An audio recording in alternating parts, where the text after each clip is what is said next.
అండి.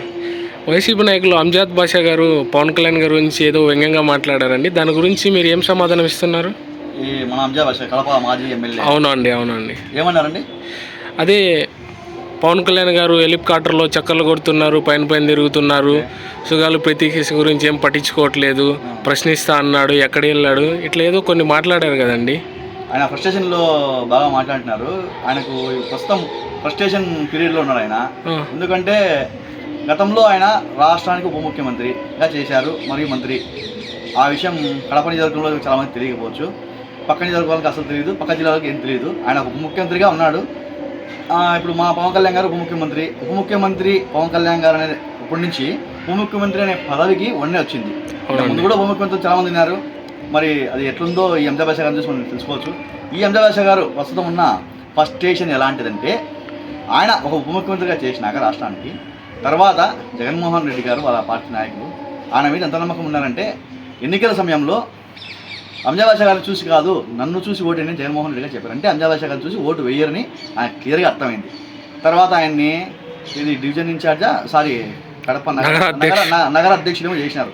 నగర అధ్యక్షులు అన్నారు. అంటే ఒక ముఖ్యమంత్రి గారు ఇప్పుడు నగర అధ్యక్షులు అన్నారు. ఆ ఫ్రస్ట్రేషన్లో అంజాద్ బాషా గారు ఏదో వచ్చి మాట్లాడింటారు. పాపం ఆయన గురించి ఏం మాట్లాడడం. ఆల్రెడీ ఈ అంజాద్ బాషా గారి గురించి మా జనసేన జిల్లా అధ్యక్షులు శంకర్ శ్రీనివాస్ గారు కొన్ని క్వశ్చన్లు వేసి ఇంతకుముందు ఆయన ప్రశ్నించాడు. ఇంతవరకు ఆయన దగ్గర సమాధానం లేదు. అటువంటి సమాధానం లేని వ్యక్తి గురించి మనం మాట్లాడకుండా బాగుండదు. రెండవది విషయం ఏంటంటే, చక్కర్లు కొడతానంటే హెలికాప్టర్లో ఆయన అన్ని సమస్యలు తీరుస్తా రాష్ట్రం అందరికీ ఆయన ఉప ముఖ్యమంత్రి కాబట్టి రాష్ట్రం తిరుగుతున్నాడు. ఈయన కేవలం ఉప ముఖ్యమంత్రిగా ఉండి కడపలోనే అశోక్ లాడ్జీ దగ్గర నుంచి మార్కెట్కి పోయి జనాలు ఇబ్బంది పెడతా సైరన్ వేసుకొని పాత మున్సిపల్ ఆఫీస్ దగ్గరికి వచ్చి అక్కడ ఆయన ఆఫీస్లో ఉండేవాడు. ఆ ఆఫీస్ ముందర ఎంత డ్రైనేజీ వ్యవస్థ ఘోరంగా ఉండేదంటే, 5 సంవత్సరాలు డిప్యూటీ సీఎంగా 10 సంవత్సరాలు కడప ఎమ్మెల్యేగా ఉన్నా ఆయన కనబడలే. అంత బాగా చక్కర కొట్టాడు ఆయన. దేంట్లో అద్దాలు పైకి వేసుకొని కారులో ఒక సైరన్ వేసుకొని ఉయ్ అనుకుంటా వెళ్ళిపోయాడు. అది ఆయన పరిస్థితి. ఆయన వచ్చి ఈరోజు పవన్ కళ్యాణ్ ప్రశ్నిస్తా అంటే కేవలం ఆయన ఉనికి కాపాడుకోవడం కోసం. ఉప ముఖ్యమంత్రిగా ఉండి నగరాధ్యక్షుడైన ఆయన రేపు మళ్ళీ ఏదన్నా పవన్ కళ్యాణ్ గారిని అంటే మాకు ఏదన్నా వస్తుందో ఏదైనా ఇస్తారని అంతే తప్ప ఇంకేం లేదు. ఒకవేళ ఈయనకు మళ్ళీ ఎమ్మెల్యే అవకాశం వైఎస్ఆర్ పార్టీ వాళ్ళు ఇచ్చినా కూడా ప్రజలైతే మళ్ళీ ఎప్పుడు నీకు లేదు. పాపం ఆయన ఫస్ట్రేషన్ ఏదో అంటుంటాడు, దాన్ని మనం పట్టించుకోవాల్సిన అవసరం లేదు.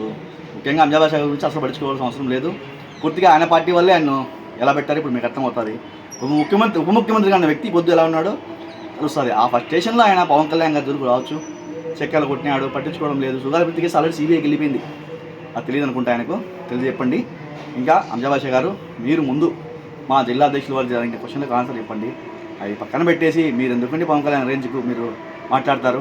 ఆయన ఒక ముఖ్యమంత్రిగా 5 శాఖల్లో అద్భుతంగా పనిచేస్తున్న ఏకైక మంత్రిగా ఆయన కొనసాగుతున్నాడు. ఆయన ఒక విషయంలో ప్రశ్నించలేదు, ఆ విషయంలో ప్రశ్నించలేదు అనేది లేదు. ప్రతి ఒక్కటి ఆయన ప్రశ్నిస్తాడు, ప్రతి ఒక్కదానికి సమాధానం ఉంటుంది. ముందు మీరు ఎలాగో ఓడిపోయారు కాబట్టి మీకు అవకాశం లేదు.